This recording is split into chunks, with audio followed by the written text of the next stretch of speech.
Встапувањето на Северна Македонија во НАТО ќе биде удар за Русија и јасна индикација дека Балканскиот регион се движи кон Европа, вели Чарлс Купчан, професор по меѓународни односи на Универзитетот Джорџтаун во Вашингтон. I would caution the people of Macedonia not to be complacent. Јас сепак би ги предупредил луѓето во Македонија да не бидат презадоволни, бидејќи останува уште многу тешка работа да се заврши. Со демократизацијата, ослободувањето од корупција, да се осигураат слободни медиуми. Останува напорна работа да се заврши со етничките односи. Мислам дека не треба да го гледаат НАТО како решение за сите проблеми. Тој ги посочува Турција, Унгарија и Полска како примери кои имаат назадување и покрај членството во НАТО.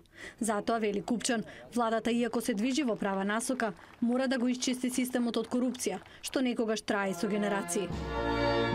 САД и Европската Унија се тука да помогнат, додаде тој.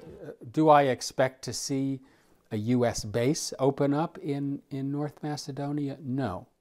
Дали очекувам САД да отворат база во Северна Македонија? Не. Но дали очекувам државите да имаат корист од реформите и сигурноста што доаѓа со членството во НАТО? Да. Купчан вели дека е потребно време, но оти во не толку далечна иднина за 5 или 10 години, Балканскиот полуостров ќе биде интегриран во Европската Унија и НАТО. Obviously, Kosovo and Serbia. Секако Косово и Србија треба да ги решат разликите. Тука се предизвиците во Босна, но она што се случува со Северна Македонија одбивање на оние во регионот што сакаат да продолжат да балансираат меѓу Западот и Русија.